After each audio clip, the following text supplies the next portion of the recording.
Vous pouvez remarquer qu'à mesure que l'alignement s'approfondit, certaines structures extérieures se défont en drame. Des opportunités qui semblaient auparavant essentielles perdent leur charge. Des relations fondées sur le déséquilibre se recalibrent naturellement ou se dissolvent. Ce n'est pas une punition, c'est de la physique. Lorsque votre fréquence intérieure change, seul ce qui peut résonner avec elle demeure en orbite. J'ai une mission différente de la vôtre. C'est tout. C'est pourquoi le pouvoir aligné ne s'accroche pas. Il fait confiance à la réorganisation.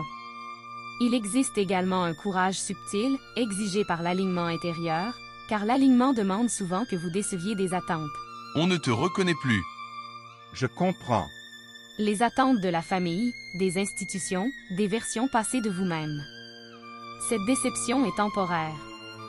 Le respect qui suit l'alignement est durable.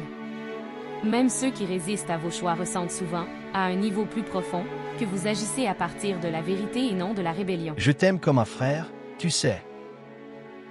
Je suis en alignement avec le cœur. Parfois, l'humain programmé à parler. Maintenant, soyons souverains. Le pouvoir aligné transforme également votre relation à l'incertitude. Là où le désalignement exige des garanties, l'alignement tolère l'ambiguïté. Là où la peur cherche le contrôle, l'alignement permet le déploiement. Vous commencez à percevoir que vous n'avez pas besoin de connaître chaque étape pour faire la suivante. Cette confiance n'est pas une foi aveugle. Elle est expérientielle.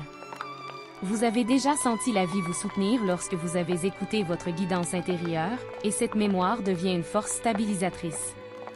À mesure que l'alignement intérieur se renforce, vous pouvez remarquer que vos paroles portent plus de poids, même lorsque vous en dites moins. Cela se produit parce que l'alignement condense l'énergie. Il n'y a pas de fuite par le doute, la contradiction ou la performance.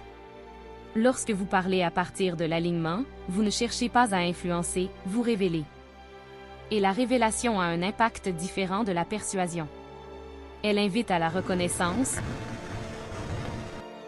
non à l'obéissance.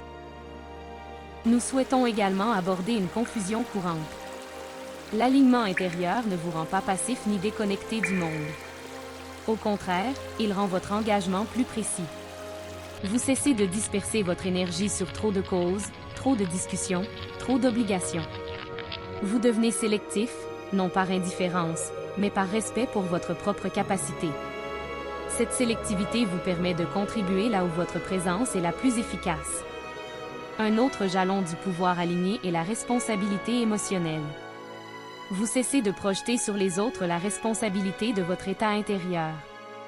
Vous cessez de blâmer les environnements, les systèmes ou les individus pour votre manque de paix. Cela ne signifie pas tolérer le préjudice. Vous êtes faux. Cela signifie répondre au préjudice à partir de la clarté et non de la réactivité. Les limites deviennent plus nettes. Les choix deviennent plus simples. Vous ne négociez plus avec ce qui viole votre intégrité. Vous cessez de justifier l'injustifiable. Vous cessez de romantiser ce qui blesse. Vous cessez de confondre compassion et permissivité. Et ce faisant, quelque chose en vous se réorganise. L'énergie qui était auparavant dépensée à tenter de maintenir la paix à tout prix revient à l'endroit juste, qui est la préservation de la vérité intérieure.